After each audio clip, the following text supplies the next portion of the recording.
نحمده ونصلي على رسوله الكريم أما بعد فأعوذ بالله من الشيطان الرجيم بسم الله الرحمن الرحيم محمد رسول الله والذين معه أشداء على الكفار رحماء بينهم تراهم ركعا سجدا يبتغون فضلا من الله ورضوانا سيماهم في وجوههم من أثر السجود ذلك مثلهم في التوراة ومثلهم في الإنجيل صدق الله العظيم. عن أبي هريرة رضي الله تعالى عنه قال قال رسول الله صلى الله عليه وسلم لقد كان فيما قبلكم من الأمم محدثون فإن يك أحد في أمتي فإنه عمر. عن ابن عمر رضي الله تعالى عنهما قال قال رسول الله صلى الله عليه وسلم إن الله جعل الحق على لسان عمر وقلبه أو كما قال عليه الصلاة والسلام. میرے واجب الاحترام بھائیو، دوستو، بزرگو، ہماری آج کی نشست کا موضوع سیدنا عمر فاروق رضی اللہ تعالیٰ عنہ کے مناقب اور شہادت ہے. سیدنا عمر فاروق رضی اللہ تعالیٰ عنہ، ان کی کنیت ابو حفص اور والد محترم کا نام خطاب اور والدہ کا نام ختمہ تھا. اور یہ واقعہ فیل کہ جس کا ذکر الم تر کیف فعل ربک باصحاب الفیل کے ضمن میں ہوا تھا، ان کی پیدائش اس واقعے کے 13 سال بعد ہوئی اور یہ عمر میں نبی اکرم صلی اللہ علیہ وآلہ وسلم سے تقریباً 10 سال چھوٹے تھے. نبی اکرم صلی اللہ علیہ وآلہ وسلم کی جب بعثت ہوئی اور فاران کی چوٹیوں میں مکہ المکرمہ میں جب توحید کے نعرے لگے اور نبی اکرم صلی اللہ علیہ وآلہ وسلم نے دعوت اسلام شروع کی، تو اس وقت سیدنا عمر فاروق رضی اللہ تعالیٰ عنہ اسلام کے مخالفین میں سے تھے.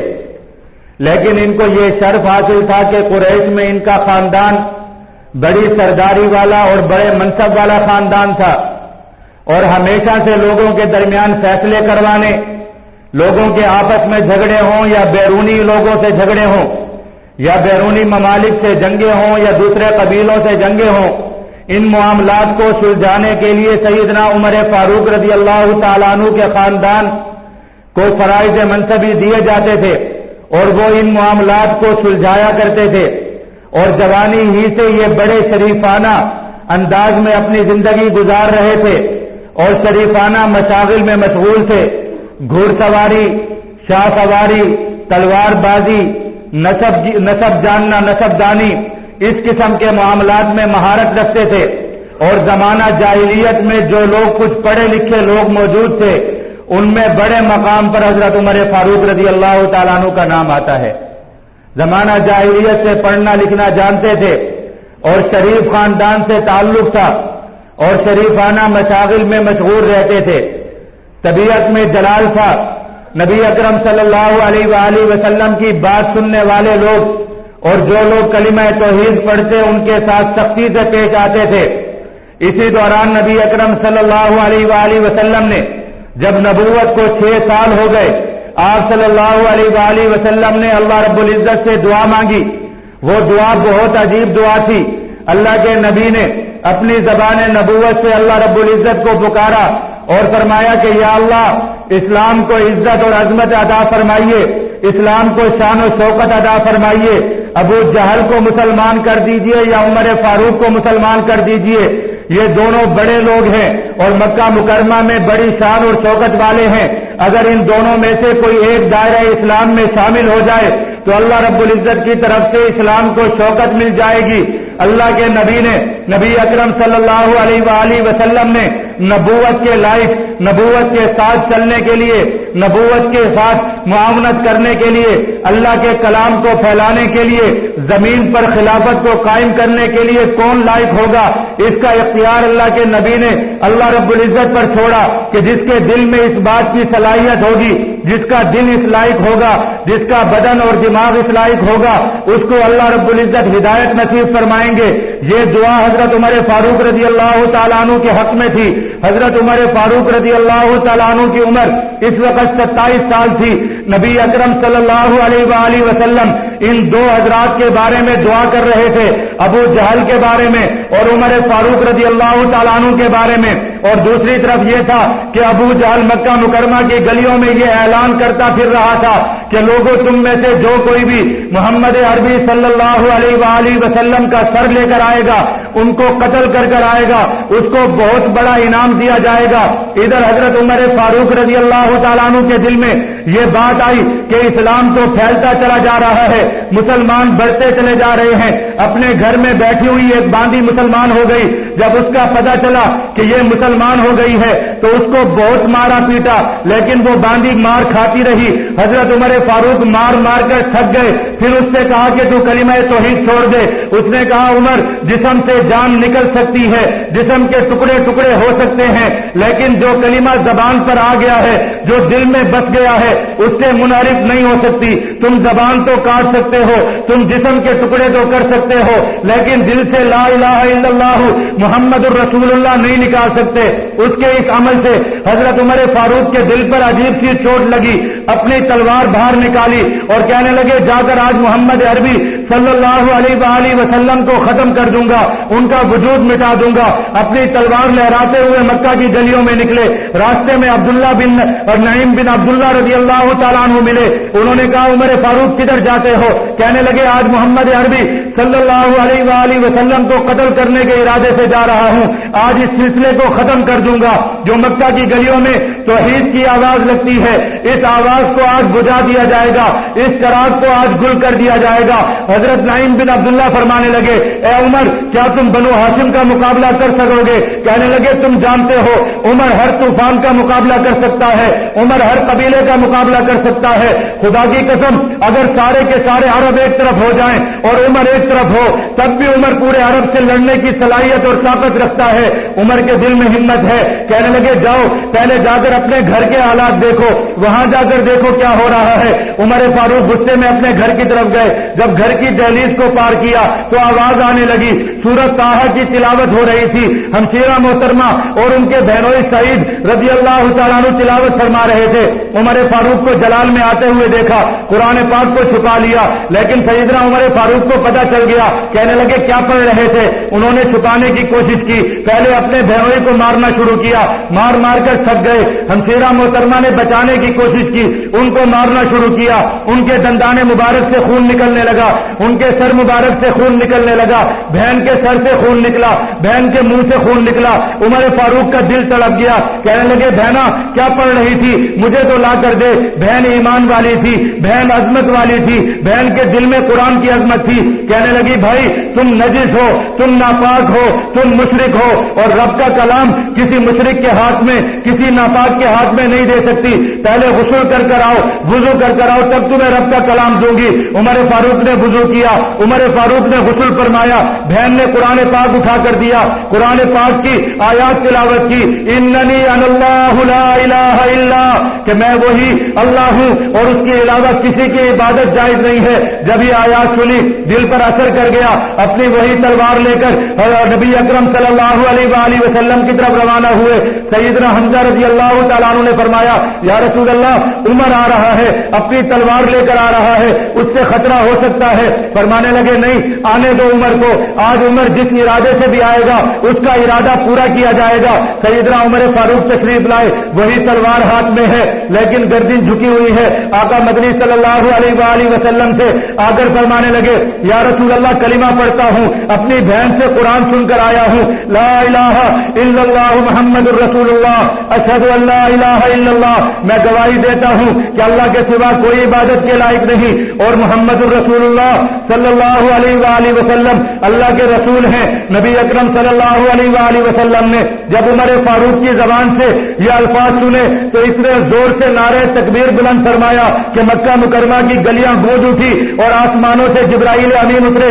حضرت ابن عمر رضی اللہ تعالیٰ عنہ کی روایت ہے، فرماتے ہیں جس وقت حضرت عمر نے زمین پر کلمہ پڑھا، آسمانوں سے جبرائیل امین اترے اور آ کر نبی اکرم صلی اللہ علیہ وآلہ وسلم کو فرمایا، یا رسول اللہ آپ کو مبارک ہو، آسمانوں کے فرشتے حضرت عمر فاروق کے اسلام لانے پر خوشیاں منا رہے ہیں آسمانوں پر بیٹھے ہوئے۔ اس طرح 27 سال کی عمر میں حضرت عمر فاروق رضی اللہ تعالیٰ عنہ مشرف باسلام ہوئے اور پھر مکہ مکرمہ کی گلیوں کا رنگ ہی بدل گیا۔ سیدنا عمر فاروق فرمانے لگے، اللہ کے نبی ہم حق پر ہیں، ہمیں کسی سے چھپ کر عبادت کرنے کی ضرورت نہیں ہے، ہم لوگوں کے سامنے نکل کر عبادت کریں گے، مسجد حرام میں نکل کر عبادت کریں گے، اب کوئی چھپ کر کلمہ نہیں پڑھے گا، اب کسی کو چھپ کر قرآن پاک نہیں پڑھنا پڑے گا، اب کسی کو چھپ کر نمازیں نہیں پڑھنا پڑیں گی۔ عمر فاروق نے کلمہ پڑھ لیا ہے، اب عمر دین کی حفاظت کرے گا، نبی اکرم صلی اللہ علیہ وآلہ وسلم کی حفاظت کرے گا، ایمان والوں کی حفاظت کرے گا۔ حضرت ابن مسعود فرماتے ہیں سیدنا عمر فاروق کے اسلام لانے سے اسلام کو وہ عظمت اور شان ملی کہ جس کا تصور ہی نہیں تھا۔ اسلام دنیا کے اندر گونجنے لگا، مکہ کی گلیوں میں لا الہ الا اللہ کے ڈنکے بجنے لگے۔ سیدنا عمر فاروق رضی اللہ تعالیٰ عنہ مسجد حرام میں تشریف لے گئے، مشرکین کا جو مجمع بیٹھا ہوا تھا اس مجمع کو مخاطب کر کر کہا، ان کو جمع کر کر کہا، او کافروں او مشرکوں سن لو، عمر فاروق نے کلمہ توحید پڑھ لیا ہے اور نبی اکرم صلی اللہ علیہ وآلہ وسلم کے ہاتھ پر بیعت کر لی ہے، اس لیے اب مسلمانوں کو ستانے کی کوشش مت کرنا، اب کسی مسلمان کو لاوارث مت سمجھنا۔ مشرکوں کو اس بات پر بہت غصہ آیا، حضرت عمر فاروق پر حملہ کیا، کافی سارے مشرک مل کر ان کا جم غفیر حضرت عمر فاروق پر حملہ آور ہوا، لیکن سیدنا عمر فاروق نے سب کو مار مار کر بھگا دیا اور کلمہ توحید بلند کیا۔ اس کے بعد اسلام گلیوں میں گونجنے لگا، اسلام کے نعرے لگنے لگے، اذانیں ہونے لگی۔ سیدنا عمر فاروق رضی اللہ تعالیٰ عنہ سے اللہ رب العزت نے اسلام کو شوکت دی۔ حضرت عمر فاروق رضی اللہ تعالیٰ عنہ روئے زمین پر 40 مرد اور 11 عورتوں کے بعد ایمان لانے والے شخص ہیں۔ ان کے ایمان لانے کے بعد اسلام پھیلتا چلا گیا، ہجرت کی اجازت آ گئی، نبی اکرم صلی اللہ علیہ وآلہ وسلم نے ہجرت کی اجازت دی۔ سیدنا عمر فاروق رضی اللہ تعالیٰ عنہ کو حکم دیا کہ آپ ہجرت فرمائیں۔ سیدنا علی فرماتے ہیں کہ ہم میں سے سب نے ہجرت کی، لیکن عمر فاروق نے عجیب نرالے انداز میں ہجرت کی۔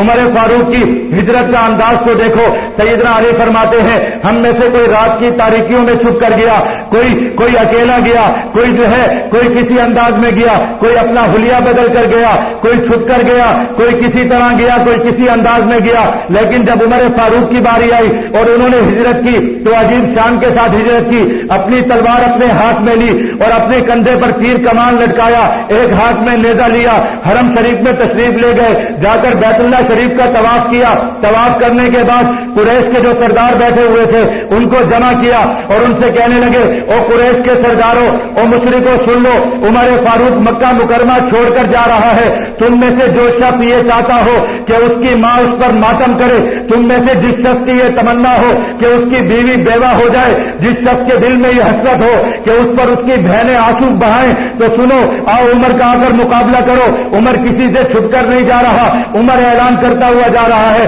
مشرکوں کے پاؤں جم گئے، مشرکوں کے سر جھک گئے، مشرکوں کے قدم ڈگمگا گئے، مشرک اپنی جگہ پر بیٹھ کر کانپنے لگے۔ عمر فاروق اپنی تلوار لہراتے ہوئے اپنا نیزہ ہاتھ میں لے کر ہجرت فرما کر گئے اور مدینہ المنورہ پہنچ گئے۔ جب مدینہ المنورہ پہنچے، نبی اکرم صلی اللہ علیہ وآلہ وسلم نے ہجرت فرمائی، صحابہ کرام نے ہجرت فرمائی۔ اب مکی مدینہ المنورہ میں جا کر اسلام کے انداز بدل گئے، مسلمانوں کے انداز بدل گئے۔ اب حکم ہوتا ہے فقاتل فی سبیل اللہ، اب اللہ کے راستے میں نکل کر لڑائی ہوگی، اب قتال ہوگا، اس لیے کہ جماعت پوری ہو گئی، مسلمانوں کی جماعت مکمل ہو گئی۔ 15 سال گزر گئے، صحابہ کرام کے امتحانات ہو گئے، صحابہ کرام ہر میدان میں آزمائے گئے، کہیں پر آنکھیں نکالی گئی، کہیں پر ٹکڑے کیے گئے، کہیں پر پتھر مارے گئے، کہیں پر غلاظتیں ڈالی گئی، کہیں پر محصور کیا گیا۔ اب انداز بدل گئے، اب حکم ہوتا ہے میدانوں میں نکل کر لڑنا ہے۔ اب مسلمانوں کی جماعت میدانوں میں نکل کر کافروں کا مقابلہ کرے گی۔ اب کافروں کے ساتھ مقابلہ میدانوں میں نکل کر تلوار کے ساتھ ہوگا۔ اب حق اور باطل کا ٹکراؤ ہوگا۔ حق اور باطل کا سب سے پہلا مارکا مدینہ منورہ کے مضافات میں ہوا۔ غزوہ بدر کے نام سے نبی اکرم صلی اللہ علیہ وآلہ وسلم غزوہ بدر میں نکلے. سیدنا عمر فاروق رضی اللہ تعالیٰ عنہ نبی اکرم صلی اللہ علیہ وآلہ وسلم کے ساتھ ہیں. یہ غزوہ بدر ہمارا موضوع نہیں، لیکن یہ عجیب میدان ہے. دیکھو تو صحیح حق اور باطل کا مارکا ہے. ایک طرف والد کھڑا ہے، دوسری طرف بیٹا کھڑا ہے، ایک طرف ماما کھڑا ہے، دوسری طرف بھانجا کھڑا ہے، ایک طرف چچا کھڑا ہے، دوسری طرف بھتیجا کھڑا ہے، ایک طرف باپ ہے، دوسری طرف بیٹا ہے. ایک بھائی کافروں کی طرف ہے، دوسرا بھائی مسلمانوں کا علم بردار ہے. حق اور باطل کا مارکا ہے. آج دنیا کے اندر سے نسب اور قبیلے کی تمام امتیازات ختم کر دیے گئے. آج حسب و نسب ختم، آج خاندان ختم، سب کچھ ختم. آج دو برادریاں زمین پر وجود میں آ گئی. ایک حق والی برادری، ایک باطل والی برادری. ایک کافر ہے، دوسرا مسلمان ہے. ایک رب کو ماننے والا ہے، دوسرا بتوں کو ماننے والا ہے. رب نے بتا دیا فمنہم شقی و سعید. یہ دنیا کے اندر صرف دو برادریاں ہیں. تم بلوچ بن جاؤ، تم پٹھان بن جاؤ، تم گورے بن جاؤ، تم چٹے بن جاؤ، تم کالے بن جاؤ، تم جو کوئی بھی بن جاؤ، تم قریشی بن جاؤ، تم مجلو بن جاؤ، تم ہاشمی بن جاؤ، کوئی بھی بن جاؤ. لیکن رب نے تمہیں دو قبیلوں میں بانٹ دیا ہے. ایک کافر ہے، دوسرا مسلمان ہے. آج وہ مارکا شروع ہوتا ہے. ایمان اور کفر کا مقابلہ ہے، حق اور باطل کا مقابلہ ہے. سیدنا عمر فاروق رضی اللہ تعالیٰ عنہ، جن کو فاروق کہا گیا، الفارق بین الحق والباطل، یہ باطل اور حق کے درمیان فرق کرنے والی شخصیت ہے. عمر فاروق میدان میں نکلتے ہیں. میدان میں نکل کر اپنا ماموں سامنے آ گیا، اس پر تلوار نکال کر اس کو قتل کر دیا. وائل ابن عاص اپنے ماموں کو قتل کر کر زمین پر اس کا خون بہا کر ایمان والوں میں یہ مثال زندہ کر دی کہ لوگوں دیکھ لو، آج برادریاں ختم ہو چکی ہیں، آج قبیلے ختم ہو چکے ہیں، آج خاندان ختم ہو گئے، آج رشتہ داریاں ختم ہو گئی. اپنا ماما کافر تھا، اس کو قتل کر دیا، اس کا سر تن سے جدا کر دیا. روئے زمین پر ایک مثال قائم ہو گئی. غزوہ بدر ہوا، اللہ رب العزت نے مسلمانوں کو فتح دی، ایمان والوں کو فتح دی. مشرکین مکہ کے 70 سردار مارے گئے، 70 سردار ان کے گرفتار ہو گئے. جو سردار گرفتار ہوئے ان کے بارے میں مشورہ شروع ہوا صحابہ کرام کا، نبی اکرم صلی اللہ علیہ وآلہ وسلم کا. اللہ کے نبی صحابہ کرام سے پوچھتے ہیں بتاؤ میرے یارو یہ مشرک جو پکڑے گئے ہیں ان کے بارے میں کیا کیا جائے. سیدنا ابوبکر صدیق فرماتے ہیں یا رسول اللہ اسلام کو ضرورت ہے، مسلمانوں کو ضرورت ہے مال و اسباب کی، اسلحے کی ضرورت ہے، اس لیے ان کو فدیہ دے کر فدیہ لے کر چھوڑ دیا جائے تاکہ ان کے فدیہ سے جو رقم آئے گی اس سے اسلحہ خریدیں گے، اس سے گھوڑے خریدیں گے، اس سے تلواریں خریدی جائیں گی، مسلمانوں کو مضبوطی ملے گی، مسلمانوں کی فوج اور لشکر مضبوط ہوگا. اس لیے کہ اعلان جنگ ہو چکا ہے، اعلان جنگ ہو چکا ہے، جنگ کا آغاز ہو چکا ہے. اب آگے زمین پر جنگیں ہونے والی ہیں، مسلمانوں کو ہر میدان میں لڑنا ہے. اس لیے اسلامی لشکر کو مضبوط کرنے کے لیے ان کافروں کو فدیہ لے کر چھوڑ دیا جائے. نبی اکرم صلی اللہ علیہ وآلہ وسلم کو یہ رائے پسند آئی، اس لیے کہ اللہ رب العزت کی طرف سے کوئی حکم نازل نہیں ہوا تھا. اللہ کے نبی نے عمر فاروق سے پوچھا عمر فاروق تم کیا کہتے ہو؟ سیدنا عمر فاروق فرمانے لگے یا رسول اللہ میں یہ کہتا ہوں کہ یہ کافر مشرک ہیں، یہ نجس ہیں، یہ ناپاک ہیں، ان کا خون زمین پر بہا دیا جائے. ہر شخص ان قیدیوں میں سے اپنے رشتہ دار کو پکڑ کر اس کی گردن سر سے اس کا سر تن سے جدا کر دے تاکہ اس کے خون بہنے سے اللہ رب العزت خوش ہو جائے اور ان کافروں پر ہمارا روب بیٹھ جائے اور ان کافروں کو پتہ چل جائے کہ ہم اپنے دلوں میں ان کے لیے کوئی محبت نہیں رکھتے، ہمارے دلوں میں ان کافروں کے لیے کوئی نرم گوشہ نہیں، ہماری ان کے ساتھ کوئی مصالحت نہیں ہو سکتی، ہم ان کے ساتھ کسی جگہ پر نہیں بیٹھ سکتے، ہم ان کے ساتھ کوئی معاملات نہیں کر سکتے.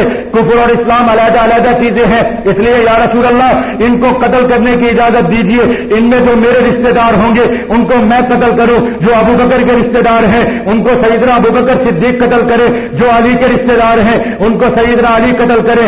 اللہ خوش ہوگا، اللہ کی زمین پر ان کا خون بہے گا، اللہ رب العزت فتوحات دیں گے. لیکن اکثر صحابہ کرام کی رائے یہ تھی کہ ان کو چھوڑ دیا جائے. نبی اکرم صلی اللہ علیہ وآلہ وسلم نے صحابہ کرام کی رائے پر اتفاق کرتے ہوئے ان قیدیوں کو فدیہ لے کر چھوڑ دیا. قرآن پاک کی آیات نازل ہو گئی، ما کان لنبی ان یکون لہ اسرا حتی یسخن فی الارض، اور دنیا کے اندر اتحاد کی باتیں کرنے والوں، دنیا کے روشن خیالوں، دنیا کے اندر اخلاق کے پیمانوں کو توڑنے والوں، رب کے کلام کو سنو، رب کا کلام نازل ہوتا ہے، ما کان لنبی ان یکون لہ اسرا حتی یسخن فی الارض۔ آج ہم سے کہا جاتا ہے اپنے نبی کا اخلاق بتاؤ، ہم کہتے ہیں ہمارے نبی نے بدر مشکلات کی وجہ سے کیا، ہمارے نبی احد میں مجبوری کی وجہ سے نکلے، ہم اپنے نبی کا اخلاق چھپاتے ہیں۔ اور دیکھو قرآن نبی کا اخلاق کیا بتاتا ہے، ما کان لنبی ان یکون لہ اسرا حتی یسخن فی الارض۔ رب کی آیات نازل ہو گئی، قرآن پاک نازل ہو گیا، ما کان لنبی کہ کسی نبی کے لیے یہ بات مناسب نہیں ہے کہ ان یکون لہ اسرا، کہ اس کے پاس قیدی موجود ہوں، اس کے پاس کافر موجود ہوں، حتی یسخن فی الارض، یہاں تک کہ وہ ان کے خون کو زمین پر نہ بہا دے۔ تریدون عرض الدنیا واللہ یرید الآخرہ۔ اللہ رب العزت اپنے محبوب، اپنے پیارے نبی نبی اکرم صلی اللہ علیہ وآلہ وسلم کو اس بات پر ڈانٹ پلا رہے ہیں کہ انہوں نے قیدیوں کو کیوں چھوڑ دیا، انہوں نے اللہ کے دشمنوں کا خون کیوں نہیں بہایا۔ فرمانے لگے لولا کتاب من اللہ سبق لمسکم فیما اخذتم فیہ عذاب عظیم۔ اے پیارے حبیب، اگر یہ ہم لوح محفوظ میں یہ فیصلہ نہ لکھ چکے ہوتے، ہم یہ وعدہ نہ کر چکے ہوتے کہ ہم آپ کو اجتماعی عذاب میں مبتلا نہیں کریں گے، اور اگر ہم آپ کے اوپر یہ فیصلہ نہ کر چکے ہوتے کہ جب تک آپ موجود ہیں ہم امت پر کوئی عذاب نہیں لائیں گے، لولا کتاب من اللہ سبق لمسکم فیما اخذتم فیہ عذاب عظیم، تو ہم آپ کو اس بات پر دردناک عذاب کے اندر مبتلا کرتے، دردناک عذاب دیتے آپ کو اس بات پر۔ نبی اکرم صلی اللہ علیہ وآلہ وسلم پر جب یہ آیات نازل ہوئی، اللہ کے نبی رو پڑے اور فرمانے لگے لوگوں میں اللہ کے عذاب کو آسمانوں سے اترتا ہوا دیکھ رہا تھا، اور خدا کی قسم رب کا عذاب ان درختوں تک پہنچ چکا تھا، اور اگر وہ زمین پر اتر آتا تو عمر فاروق کے علاوہ کوئی اس زمین پر نہ بچتا اس عذاب سے، سب اس عذاب کے اندر مبتلا ہو جاتے۔ یہ نبی اکرم صلی اللہ علیہ وآلہ وسلم کا اخلاق، یہ کسی دہشت گرد کی باتیں نہیں ہیں، یہ کسی بنیاد پرست کا نعرہ نہیں ہے، یہ اسلام ہے، یہ قرآن کا نعرہ ہے، یہ قرآن کا مزاج ہے، یہ اللہ رب العزت کا بنایا ہوا قانون ہے۔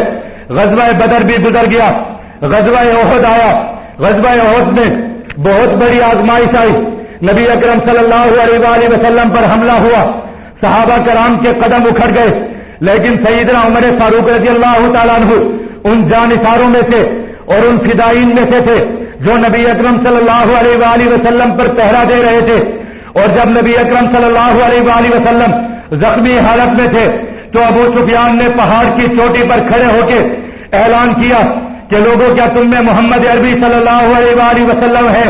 جب خاموشی رہی تو اس نے کہا کیا تم میں ابو بکر صدیق ہیں؟ تو کوئی جواب نہیں ملا۔ وہ خوش ہو گئے کہ شاید سارے کے سارے ختم ہو گئے ہیں۔ اس نے آواز دی، اس نے کہا کیا تم میں عمر فاروق ہیں؟ سیدنا عمر فاروق سے برداشت نہ ہوا کہ یہ اسلام کا دشمن خوش ہو رہا ہے، کھڑے ہو کر اس کو کہا اور ظالم شخص اور اسلام کے دشمن سن لے، عمر فاروق موجود ہے اور تیرا سر گردن سے جدا کرے گا۔ اس موقع پر ابو سفیان نے ایک نعرہ لگایا، اس نے کہا اولو حبل، اے حبل تو کھڑا ہو جا، اے حبل تو اپنی شان اور شوکت دکھا۔ اس نے اپنے بت کو پکارا، اللہ کے نبی نے زمین پر عمر فاروق کو حکم دیا، اے عمر فاروق نعرے تکبیر بلند کرو۔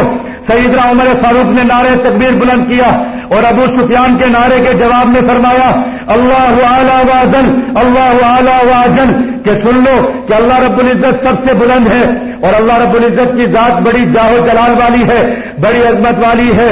رب نے ہمیں بدر میں جس طرح رب نے فتح دی تھی، احد میں بھی رب ہمیں سرخرو کرے گا۔ میدان احد میں بھی سیدنا عمر فاروق رضی اللہ تعالیٰ عنہ سرخرو ہوئے۔ سن 3 ہجری آیا، اللہ رب العزت نے عمر فاروق رضی اللہ تعالیٰ عنہ کے سر پر ایک اور شرف رکھا کہ سیدنا عمر فاروق رضی اللہ تعالیٰ عنہ سن 3 ہجری میں آپ کی صاحبزادی سیدنا حفصہ رضی اللہ تعالیٰ عنہ کا نکاح نبی اکرم صلی اللہ علیہ وآلہ وسلم سے ہوا۔ اس طرح آپ صلی اللہ علیہ وآلہ وسلم کا یہ پیارا یار نبی اکرم صلی اللہ علیہ وآلہ وسلم کے رشتے میں سسر بھی بن گئے۔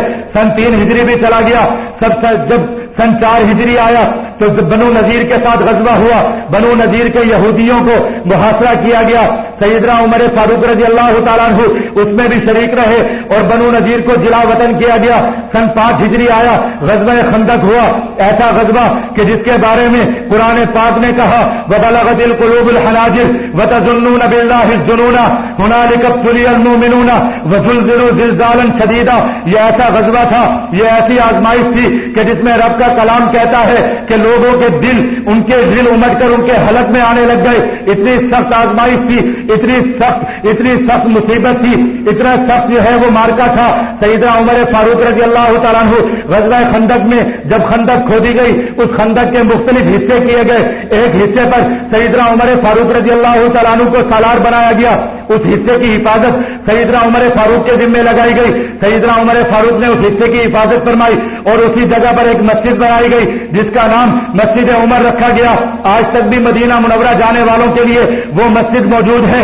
صحابہ کرام کا مزاج یہی تھا, جہاں پر صحابہ کرام نے اپنا خیمہ لگایا وہاں پر مسجد بن گئی, جہاں پر بیٹھے وہاں پر مسجد بن گئی, جہاں پر لشکر رکا وہاں مسجد بن گئی, جہاں پر خطبہ دیا وہاں مسجد بن گئی. صحابہ کرام کو مسجدوں سے بڑی محبت تھی. دیکھو تو صحیح, عمر فاروق رضی اللہ تعالیٰ عنہ غزوہ خندق میں کھڑے ہوئے ہیں.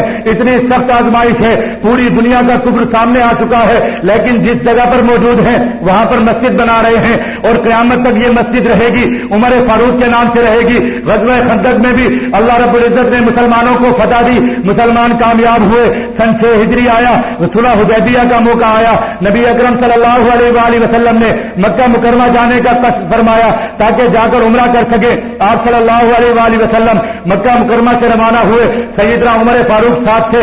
آپ صلی اللہ علیہ وآلہ وسلم نے فیصلہ فرمایا کہ اپنے ساتھ تلوار, نیزہ, اسلحہ کوئی لے کر نہیں جائے گا تاکہ مکہ مکرمہ کے لوگ یہ نہ سمجھے کہ ہم پر لشکر کشی کی جا رہی ہے, وہ اس کو اعلان جنگ نہ سمجھے, بغیر اسلحے کے نکل پڑے. جب مقام ذوالحلیفہ پر پہنچے, سیدنا عمر فاروق کے دل میں بات آئی. نبی اکرم صلی اللہ علیہ وآلہ وسلم کے پاس گئے, کہنے لگے یا رسول اللہ, مکہ کے لوگ بڑے دغاباز ہیں, مکہ کے لوگ مشرک ہیں, بڑے دشمن ہیں, وہ ہم سے دھوکہ کر سکتے ہیں, وہ آپ کی جان کے خلاف تعرض کر سکتے ہیں. اس لیے میری رائے یہ ہے کہ بغیر اسلحے کے نہ جایا جائے, بغیر تلواروں کے نہ جایا جائے. اللہ کے نبی کو عمر فاروق کی یہ رائے بہت پسند آئی. اپنے صحابہ کو حکم دیا کہ جاؤ مدینہ منورہ سے جا کر تلواریں لے کر آؤ, جاؤ جا کر اسلحہ لے کر آؤ. اللہ کے نبی اسلحہ لے کر مکہ مکرمہ روانہ ہوئے. صلح حدیبیہ کا موقع ہوا. حدیبیہ کے مقام پر اس کا موضوع گزر چکا ہے, واقعہ مختصر کرتا ہوں. جب صلح حدیبیہ ہو رہی تھی, اس میں ایک شرط یہ لکھی گئی کہ مشرکین میں سے کوئی شخص اگر مسلمانوں کی طرف آ جائے گا تو اس کو واپس بھیج دیا جائے گا, اور مسلمانوں کا کوئی شخص اگر کوئی بھاگ کر مسلمانوں کی طرف آئے گا تو اس کو بھی مشرکوں کو واپس کر دیا جائے گا. سیدنا عمر فاروق کے دل پر یہ بات بہت اثر کر گئی, رونے لگے, چیخنے لگے, کہنے لگے اللہ کے نبی, غیرت اس بات کو گوارا نہیں کرتی کہ ہم اس شرط کو تسلیم کریں.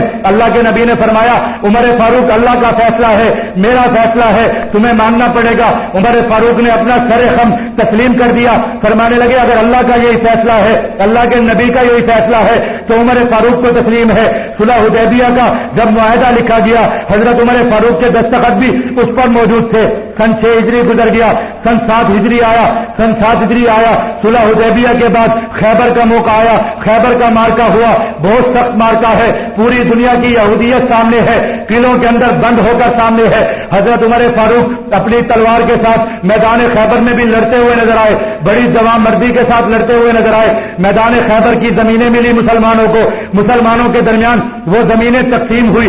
اللہ کے نبی نے سیدنا عمر فاروق رضی اللہ تعالیٰ عنہ کو زمین کا ایک ٹکڑا دیا جس کا نام سمخ تھا. نبی اکرم صلی اللہ علیہ وآلہ وسلم نے مال غنیمت میں عمر فاروق رضی اللہ تعالیٰ عنہ کو اس زمین کا مالک بنایا, لیکن عمر فاروق نے اس زمین کو اپنی ملکیت میں لے کر اللہ کے نبی سے عرض کیا کہ یا رسول اللہ, میں اس زمین کو مسلمانوں کے لیے اور ایمان والوں کے بیت المال کے لیے وقف کرتا ہوں. روئے زمین پر سب سے پہلا وقف سیدنا عمر فاروق رضی اللہ تعالیٰ عنہ نے فرمایا. سب سے پہلا وقف زمین جو فرمائی وہ سیدنا عمر فاروق نے فرمائی, اور قیامت تک کے مسلمانوں سے کہہ دیا کہ ایمان والوں, اپنی جاگیریں جائیدادیں مت بناؤ, یہ جاگیریں جائیدادیں تمہارے ساتھ جانے والی نہیں, تم قبروں میں چلے جاؤ گے, ان جاگیروں جائیدادوں پر تمہارے بچے ایک دوسرے کو ذبح کریں گے. اس لیے رب نے اگر زمین کا مالک بنایا ہے تو اس زمین کو بھی مسجدوں کے لیے وقف کر دو, رب کے لیے وقف کر دو. غزوہ خیبر بھی ہو گیا. غزوہ خیبر کے بعد